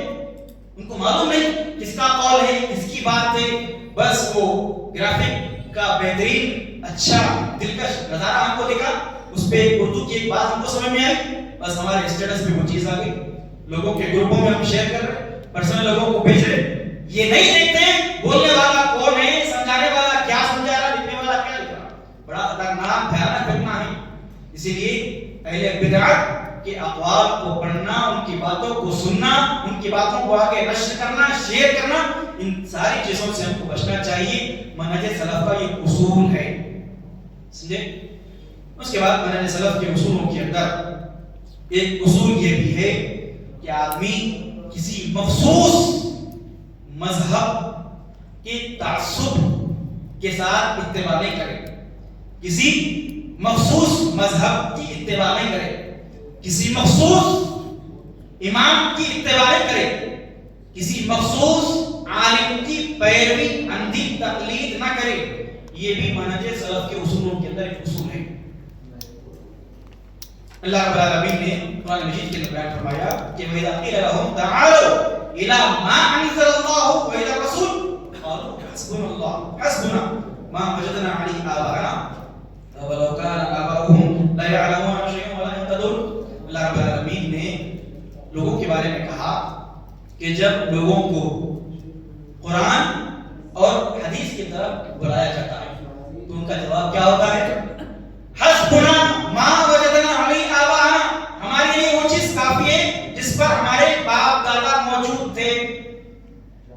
یہ انسانوں کا جواب ہے. اللہ نے قرآن مجید کا ذکر کیا. تو بہت سارے لوگ مذہب کی اندھی تقلید میں قرآن کو چھوڑتے ہیں، حدیث کو چھوڑتے ہیں، نبی کی تعلیمات کو چھوڑ کر مذہب کی اتباع کرتے ہیں. حنفی لوگ کیا کرتے ہیں؟ امام ابو حنیفہ رحمہ اللہ کی اتباع اور پیروی کرنے کا دعویٰ کرتے ہیں. ان کا مذہب حنفی ہے، چاہے ان کے مذہب میں قرآن کی مخالفت ہی کیوں نہ ہو، لیکن وہ مذہب کو مانیں گے. چاہے ان کے مذہب میں نبی کے صریح حدیث کی مخالفت ہی کیوں نہ ہو، نبی کی حدیث کو چھوڑ کر اپنے مذہب کو مانیں گے. چاہے ان کی امام کی بات نبی کی بات سے مخالف ہو، لیکن نبی کی بات کو چھوڑ کر وہ اپنے امام کی بات کو مانیں گے. اسی کو اللہ رب العالمین نے کہا کہ یہ گمراہ لوگوں کا وتیرہ ہے کہ جب ان کو قرآن حدیث کی طرف بلایا جاتا ہے تو وہ کیا کہتے ہیں کہ ہمارے باپ دادا جس پہ تھے وہی صحیح ہے. بھائی آج ہم کئی لوگوں کو، بچوں کو پوچھتے ہیں کہ بھئی یہ جھنڈے کنڈے فاتحہ درگاہ یہ کیا چیز ہے، اسلام کے اندر نہیں ہے، یہ کیوں کرتے آپ لوگ؟ ان کو بھی نہیں معلوم کیوں کرتے. جواب کیا ہوگا؟ نہیں بھئی ہمارے گھر کے بڑے لوگ کرتے تھے ہم بھی کر رہے ہیں، ہمارے باپ دادا کرتے تھے ہم بھی کر رہے ہیں. یہی جواب جس جواب کو اللہ نے قرآن مجید میں 1400 سال پہلے بیان کیا کہ گمراہ لوگوں کا جواب ہے باپ دادا کے وتیرے پر باپ دادا کے طریقے کا حوالہ دیتے ہوئے اس کی اتباع کرنا، اندھی تقلید کر کے، سوچنا نہیں سمجھنا نہیں، نہ اس کی دلیل ہے نہ اس کی وجہ معلوم ہے نہ اس کی علت معلوم ہے. باپ دادا کر رہے ہم بھی کر رہے ہیں، ہمارے باپ دادا حنفی تھے ہم بھی حنفی ہیں، ہمارے باپ دادا بریلوی تھے ہم بھی بریلوی ہیں، ہمارے باپ دادا تبلیغی جماعت سے منسلک تھے ہم بھی تبلیغی ہیں، ہمارے باپ دادا فلاں کام کرتے تھے ہم بھی وہی کام کر رہے ہیں. تو یہ گمراہ لوگوں کی صفت ہے. اللہ نے کہا کہ یہ گمراہ لوگوں کا وصف ہے. امام بخاری رحمۃ اللہ علیہ نے مجاہد رحمہ اللہ سے نقل فرمایا اپنی کتاب کے اندر کہ لیس احد بعد النبی الا يخلص من قوله ويطرد الا النبي صلی اللہ علیہ وسلم، کہ نبی کے قول کے علاوہ دنیا میں کوئی انسان ایسا نہیں پیدا ہوا جس کی ہر بات کو ہم لیں. نبی کے علاوہ نبی کا قول، نبی کی بات ہی ایسی بات ہے ہر حال میں نبی کی بات ہم لیں گے. نبی کے علاوہ کوئی بھی عالم کتنا بھی بڑا مفتی ہو، کتنا ہی بڑا محدث، کتنا ہی بڑا امام، کتنا ہی بڑا فقیہ، کتنا ہی بڑا ہو اپنے علم کے اندر، اس کی ہر بات کو ہم نہیں لیں گے. جو بات قرآن و حدیث کے مطابق ہے ہم اس عالم کی اسی بات کو لیں گے، اور اس کی جو بات قرآن و حدیث سے ٹکراتی ہے ہم اس بات کو اٹھا کر دیوار پر ماریں گے. یہ منہج سلف ہے، منہج سلف کا اصول ہے. منہج سلف کے اصول کے اندر ایک اور اصول 16واں یہ ہے کہ ہمارا عمل اللہ کے پاس مقبول نہیں ہوگا جب تک کہ وہ عمل خالص نہ ہو اور ثواب نہ ہو. ہمارے عمل کی قبولیت کی دو شرائط ہیں اللہ کی نصیب. جو بھی عمل ہم کرتے ہیں، پہلا خالص، خلوص، اخلاص، للہیت ہمارے عمل کے اندر موجود ہو. اللہ نے کہا کہ الذی خلق الموت والحیات لیبلوکم ایکم احسن عملا. اللہ نے موت و حیات کو اس وجہ سے پیدا کیا تاکہ تمہارا امتحان لے کہ تم میں سے کون احسن عمل کرتا ہے، اچھا عمل کرتا ہے. فضیل بن عیاض رحمہ اللہ نے احسن عمل کی وضاحت کی تفسیر بیان فرمائی، کہا احسن عمل سے مراد خالص اور ثواب. خالص کا مطلب کیا؟ اللہ رب العالمین کے لیے وہ خالص ہوگا، اللہ کے لیے خلوص ہو، نیت کے اعتبار سے ہم وہ عمل صرف اللہ کے لیے کریں. کوئی بھی نیک عمل ہم کر رہے اس سے ہماری مراد یہ ہو، مقصد یہ ہو کہ میں اللہ کو راضی کرنے کے لیے وہ عمل کر رہا ہوں. خلوص لازم ہے عمل کی قبولیت کے اندر. اور دوسرا کیا ہے؟ ثواب، یعنی سیدھا راستہ، اللہ کے نبی صلی اللہ علیہ وسلم کی تعلیمات کے مطابق وہ عمل. صرف اخلاص سے نبی کی تعلیمات کے مطابق نہیں ہے اللہ کے پاس وہ عمل قبول ہو سکتا. میں بہت اخلاص کے ساتھ نماز میں کھڑا ہوا ہوں، لیکن اللہ کے نبی نے جیسے نماز پڑھی ویسے میری نماز نہیں ہے. ہاتھ میرا نیچے ہے، رفع میں نہیں کرتا، سورہ فاتحہ میں نہیں پڑھتا، جلدی رکوع اور سجدے کرتا ہوں. نبی کے طریقے پر نہیں ہے، لیکن نماز میں خلوص ہے. میرے دل میں میرے جذبہ ہے کہ میں اللہ کو راضی کرنے کے لیے نماز پڑھ رہا ہوں. یہ نماز قبول ہوتی میری؟ ہو سکتی؟ زور سے بولیے. نہیں ہو سکتی. یا پھر میری نماز مکمل اللہ کے نبی کے طریقے پر ہے لیکن میرے دل میں اخلاص نہیں ہے، تب بھی میری نماز قبول ہوتی؟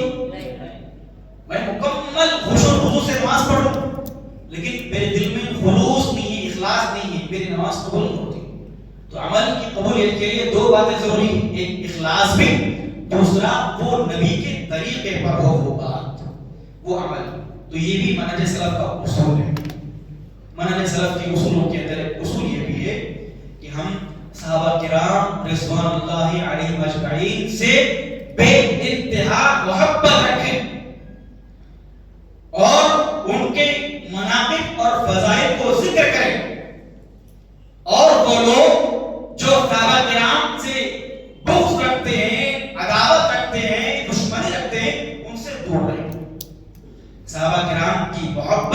ہمارے دل کے اندر ٹوٹ ٹوٹ کر بھری ہوئی ہونی چاہیے. یہ بھی منہج سلف کا اہم ترین اصول ہے. کیوں؟ صحابہ کی محبت کیوں ہمارے دل کے اندر؟ اللہ رب العالمین نے جیسے کہا کہ والسابقون الاولون من المہاجرین والانصار والذین اتبعوهم بإحسان رضی اللہ عنہم ورضوا عنہ، کہ صحابہ کرام کی جماعت وہ جماعت ہے کہ جنہوں نے اللہ کے نبی پر پہلے ایمان لایا، اللہ کے نبی کی اتباع انہوں نے کی، اپنی جان کو، اپنے مال کو، اپنی عزت کو، اپنی آبرو کو، اپنی اولاد کو، اپنی زندگی کو اسلام کے لیے، دین کے لیے، نبی کے راستے میں قربان کیا صحابہ کرام نے. اور صحابہ کرام نے اللہ کے نبی سے براہ راست دین کو سیکھا، دین کو سمجھا اور اس دین کو لوگوں تک پہنچایا. اسی لیے صحابہ کرام کی یہ جماعت روح زمین پر انبیاء کے بعد سب سے مقدس جماعت ہے. صحابہ کرام نے فرمایا کہ صحابہ کرام کی جماعت انبیاء کے بعد زمین پر سب سے بابرکت، سب سے مقدس، سب سے پاکیزہ، سب سے افضل جماعت ہے. کیوں؟ اللہ نے صحابہ کرام کو چن لیا اپنے نبی کے صحابی بنانے کے لیے. جیسے اللہ کے نبی کا ایک نام کیا ہے؟ مصطفیٰ، یعنی اللہ رب العالمین نے اللہ کے نبی کو چنا ہے امت کے لیے. ہمارے نبی مصطفیٰ ہیں، مجتبی ہیں. اسی طریقے سے اللہ کے نبی کے صحابہ کرام بھی اللہ کی طرف سے چنے گئے لوگ ہیں. کوئی معمولی لوگ نہیں ہے صحابہ کرام، کوئی معمولی جماعت نہیں ہے صحابہ کرام کی جماعت. اللہ نے خاص طور پر نبی کی صحبت کے لیے صحابہ کو چنا ہے. نبی کی صحبت کے لیے، دین کو دنیا میں عام کرنے کے لیے صحابہ کرام کا اللہ نے انتخاب کیا. ان کے دل بڑے پاکیزہ تھے، ان کا علم بڑا گہرا، بڑا مضبوط تھا. اس وجہ سے صحابہ کرام کی محبت ہمارے دل کے اندر سب سے زیادہ ہونی چاہیے. اللہ کے نبی صلی اللہ علیہ وسلم نے بیان فرمایا کہ لا تسبوا اصحابی فوالذی نفسی بیدی لو ان احدکم انفق مثل احد ذهبا ما ادرک مد احد ولا نصیبا، کہ میرے صحابہ کرام کو گالی مت دو. اللہ کی قسم، تم میں سے اگر کوئی آدمی احد پہاڑ کے برابر بھی اپنی زندگی میں سونا اللہ کے راستے میں خرچ کر لے، اس بات کو غور سے سنو، اچھی طرح سمجھو. اللہ کے نبی نے کہا کہ میرے صحابہ کرام کو گالی نہیں دینا. اگر تم لوگ احد پہاڑ اتنا چھوٹا نہیں ہے، مدینہ جب جائیں گے آپ لوگ دیکھیں گے احد پہاڑ کا ایک لمبا سلسلہ ہے، اتنا طویل سلسلہ ہے، حد نگاہ اس تک آگے جاتی رہتی ہے، لمبا بڑا پہاڑ. اللہ کے نبی نے کہا کہ تم میں کا کوئی آدمی اس احد پہاڑ کے برابر بھی سونا اگر خرچ کر لے گا، صحابہ کرام کے عمل کا آدھا حصہ بھی تم نہیں پا سکتے. صحابہ کرام نے ایک مد جو اللہ کے راستے میں خرچ کیا اس دور کے اندر، اس ایک مد کے مرتبے تک بھی تم نہیں پا سکتے سونا خرچ کر کے پہاڑ برابر. پھر اللہ کے نبی نے کہا ایک مد نہیں، آدھا مد. مد اتنا ایک ناپ تھا اللہ کے نبی کے زمانے کا مد. تو اللہ کے نبی نے کہا اتنا جو صحابہ کرام نے اپنی زندگیوں میں خرچ کیا، اتنا خرچ کرنے کے برابر بھی اجر و ثواب تم حاصل نہیں کر سکتے. یہ صحابہ کی عظمت ہے. اسی لیے اللہ کے نبی نے کہا کہ میرے صحابہ کو گالی نہیں دینا. اور جو لوگ صحابہ کرام کو گالی دیتے ہیں، اللہ کے نبی نے ان کے لیے وعید سنائی فرمایا من سب صحابی فعلیہ لعنت اللہ والملائکۃ والناس اجمعین. جو میرے صحابہ کرام کو گالی دیتا ہے اس پر اللہ کے نبی کی اور سارے لوگوں کی لعنت ہے اس آدمی پر. کتنی بھیانک اور کتنی خطرناک بات ہے. اور اللہ کے نبی کی ایک اور حدیث بخاری شریف تھی کہ الانصار لا يحبهم الا مؤمن ولا يبغضهم الا منافق فمن احبهم احبه الله ومن ابغضهم ابغضه الله. اللہ کے نبی نے کہا کہ مومن آدمی ہی انصار سے محبت کر سکتا ہے. وہی آدمی انصار سے محبت کرے گا جو مومن ہوگا، اور جو انصار سے دشمنی رکھے رکھے گا وہ آدمی منافق ہوگا. پھر اللہ نے کہا, اللہ کے نبی نے, کہ جو انصار سے محبت کرتا ہے اللہ اس سے محبت کرتا ہے, اور جو انصار سے دشمنی رکھتا ہے اللہ اسے دشمنی رکھتا ہے. کتنا بڑا اجر و ثواب کا باعث ہے صحابہ کرام سے محبت کرنا. تو صحابہ سے محبت یہ بھی منہج سلف کے اصولوں کے اندر ایک بنیادی اصول ہے. آج ہم دیکھتے ہیں بعض گمراہ لوگ, بعض گمراہ جماعتیں مختلف موضوعات کو لے کر چند صحابہ کرام پر کیچڑ اچھالنے کی نعوذ باللہ ناپاک کوشش کرتے ہیں دین کے نام پر. عالم ہے, ندوی ہے, سلمان ندوی ایک آدمی ہے, ایک عالم ہے, مقام و مرتبے کے اعتبار سے لوگ اس کو بڑا محدث سمجھتے ہیں, لیکن نعوذ باللہ اس کے عقائد کے اندر, اس کی باتوں کے اندر صحابہ کرام کے تعلق سے حقارت کی باتیں اس کی منہ سے نکلتی ہیں. امیر معاویہ رضی اللہ تعالی عنہ کے بارے میں بے ادبی سے اس کی زبان سے کلمات نکلتے ہیں. انجینئر علی مرزا, اس کو آج بہت سارے نوجوان سنتے ہیں, دیکھتے ہیں, اس کو شیئر کرتے ہیں. اس کی عقائد کے اندر, اس کے لیکچرز کے اندر بھی صحابہ کرام کی تحقیر ہوتی ہے. جو آدمی دبے الفاظ میں یا کھلے الفاظ میں صحابہ کرام کی تحقیر کرتا ہے, ان سے بغض رکھتا ہے, دشمنی رکھتا ہے, وہ آدمی منہج سلف سے یعنی اسلام سے ہی خارج ہے. تو صحابہ کی محبت منہج سلف کا ایک بنیادی عقیدہ ہے. منہج سلف کے اصولوں کے اندر ایک اصول یہ بھی ہے کہ طائفہ منصورہ, اہل حدیث, اہل عصر اور منہج سلف پر لوگ جو ہیں یہی حقیقت میں اللہ کے پاس کامیاب ہونے والی جماعت ہے. اللہ تعالیٰ نے جیسے کہا کہ والسابقون الاولون من المہاجرین والانصار والذین اتبعوہم بإحسان, کہ وہ صحابہ کرام جو مہاجر اور انصار تھے, پھر ان صحابہ کی اتباع کرنے والے لوگ جو قیامت تک آئیں گے, وہ صحابہ کرام مہاجر اور انصار بھی, اور قیامت تک آنے والے وہ ایمان والے جو انصار اور مہاجرین کی اتباع کریں گے احسان کے ساتھ, ان ساروں کے لیے اللہ کا وعدہ کیا ہے؟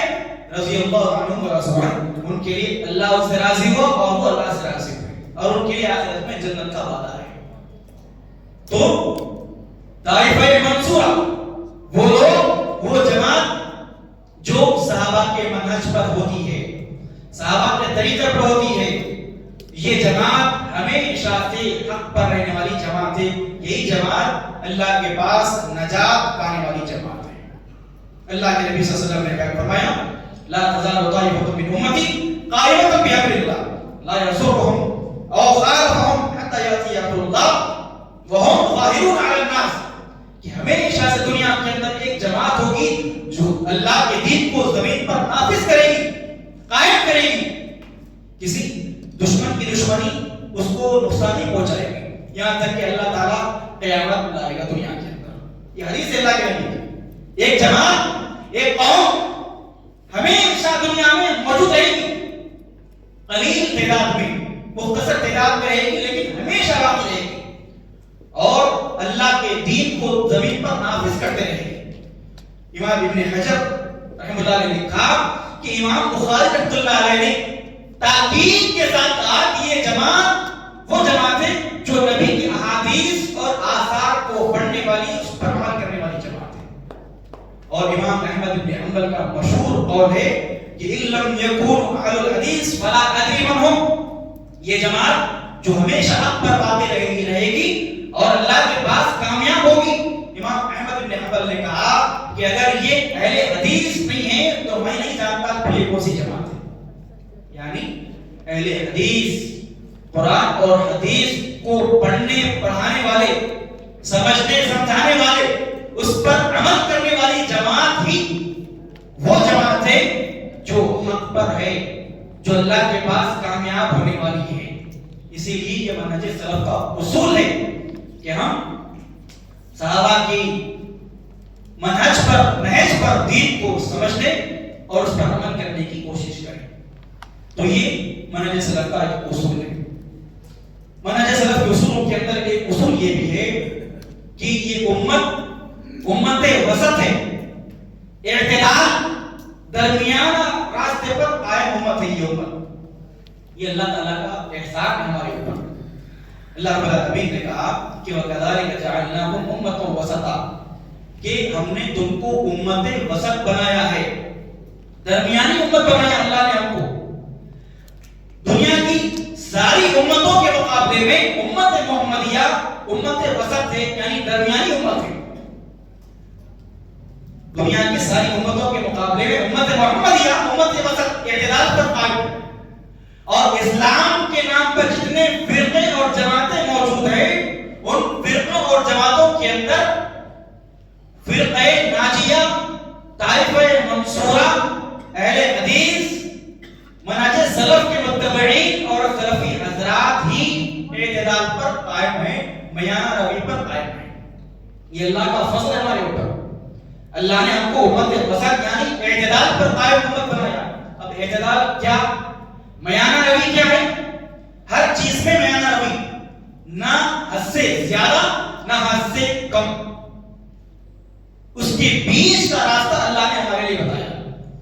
چاہے عقائد کے اندر ہو, چاہے عبادات کے اندر ہو, چاہے اخلاقیات کے اندر ہو, چاہے معاملات کے اندر ہو, چاہے دین کے جتنے بھی امور ہیں, ہر عمل کے اندر اللہ نے ہم کو درمیانی راستے پہ چلنے کا حکم دیا.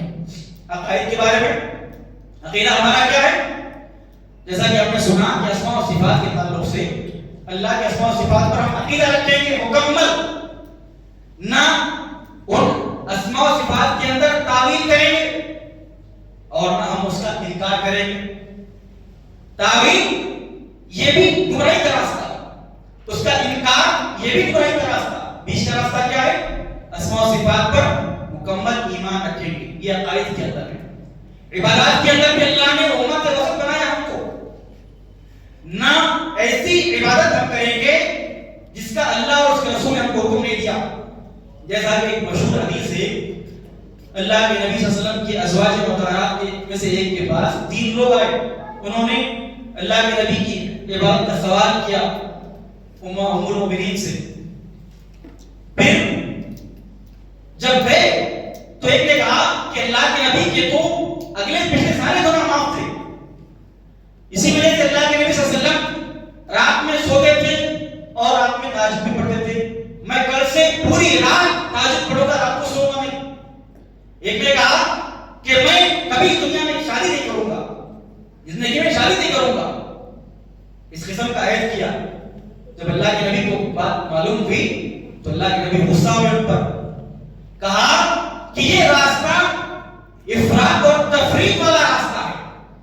میری عبادات کا یہ عالم ہے کہ میں رات میں سوتا بھی ہوں اور رات کے ایک حصے میں نماز بھی پڑھتا ہوں. میں نے نکاح بھی کیا, میری بیوی اور اولاد بھی ہے. تو یہ عبادات کے اندر بھی اللہ کے نبی نے درمیان کا راستہ آپ کو بتایا. ایسا راستہ نہیں جو اس سے زیادہ افراط والا ہو, ایسا راستہ نہیں جو اس سے زیادہ تفریط والا معاملہ ہو. تو عبادات کے اندر بھی, عقائد کے اندر بھی, اخلاقیات کے اندر بھی یہ امت جو ہے درمیانہ روی اختیار کرنے والی امت ہے. یہ بھی اہم اصول ہے. اس کے بعد امت منہج سلف کا ایک اصول یہ بھی ہے کہ علماء ربانیین کا احترام کرنا چاہیے. وہ علماء جو قرآن و حدیث کو منہج فہم سلف کے مطابق ہم کو بتلاتے ہیں, سمجھاتے ہیں, ایسے علماء ربانیین کی تکریم کرنا, ان کا احترام کرنا, ان کی عزت کرنا, یہ بھی منہج سلف کے اصولوں میں سے اصول ہے. علماء کا احترام کیوں ہے؟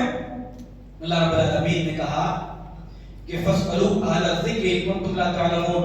جب تم کو دین کا کوئی مسئلہ تم کو سمجھ نہ آئے, معلوم نہ ہو, تو علماء کی طرف تم رجوع کرو. اللہ رب العالمین نے غیر عالم کے مقابلے میں عالم کے مقام کے درجے کو بلند فرمایا. قُلْ هَلْ يَسْتَوِي الَّذِينَ لَا يَعْلَمُونَ وَالَّذِينَ يَعْلَمُونَ وَالَّذِينَ لَا يَعْلَمُونَ. اللہ نے کہا کہ عالم اور غیر عالم برابر نہیں سکتے. يَرْفَعِ اللَّهُ الَّذِينَ آمَنُوا مِنكُمْ وَالَّذِينَ أُوتُوا الْعِلْمَ دَرَجَاتٍ. کہا کہ ایمان والے اور ایمان والوں میں علماء کا درجہ اللہ نے اونچا کیا ہے. تو علماء کا احترام کرنا, علماء کی توقیر، ان کی عزت کرنا، یہ بھی ہمارے اصولوں کے اندر ایک اصول ہے۔ اللہ کے نبی صلی اللہ علیہ وسلم کی ایک اہم حدیث ہے، غور سے سنیے۔ اللہ کے نبی صلی اللہ علیہ وسلم نے بیان فرمایا، متفق علیہ روایت ہے، ان اللہ لا يقبض العلم انتزاعا ينتزعه من العباد ولكن يقبض العلم بقبض العلماء حتى اذا لم يبقى عالما اتخذ الناس رؤوسا جهالا فسئلوا فافتوا بغير علم فضلوا وضلوا۔ اللہ کے نبی نے کہا کہ اللہ تعالیٰ دنیا سے علم کو اٹھائے گا، علم دنیا سے ختم ہوگا۔ اللہ کے نبی نے کہا کہ علم دنیا سے کیسے ختم ہوگا؟ ایسا نہیں کہ اللہ تعالیٰ لوگوں کی سیروں سے علم کو کھینچ لے گا، ایسا نہیں ہوگا، بلکہ دنیا سے علم ختم ہوگا علماء کی موت سے۔ علماء ربانی دنیا سے ختم ہو جائیں گے، چلے جائیں گے، اس کے بعد دنیا میں علم ختم ہو جائے گا۔ پھر اللہ کے نبی نے کہا جب یہ معاملہ ہوگا تو لوگ جاہلوں کو عالموں کی مسند پر بٹھائیں گے، پھر اس سے دین کے معاملات کے بارے میں سوال کریں گے، اور یہ جاہل لوگ اپنی جہالت کی روشنی میں لوگوں کو فتوے دیں گے، خود بھی گمراہ ہوں گے اور لوگوں کو بھی گمراہ کریں گے۔ تو یہ علماء کا مقام اور مرتبہ اللہ کے نبی صلی اللہ علیہ وسلم نے بیان فرمایا کہ جب تک دنیا کے اندر علماء موجود ہیں، ہمارا ایمان، ہمارا عقیدہ، ہمارا عمل، ہماری شریعت، ہمارے اخلاقیات محفوظ ہیں۔ لہذا علماء ربانیین کی قدر کرنی چاہیے، اور احترام ہم کو کرنا چاہیے۔ احترام علماء یہ بھی منہج سلف کے اصولوں کے اندر ایک اصول ہے۔ کسی عالم کو بد اخلاقی سے بات کرنا، بدتمیزی سے اس کو یاد کرنا، ارے فلاں زید آ جائے گا خطبہ دے دے گا، بکر آ جائے گا درس دے دے گا، ارے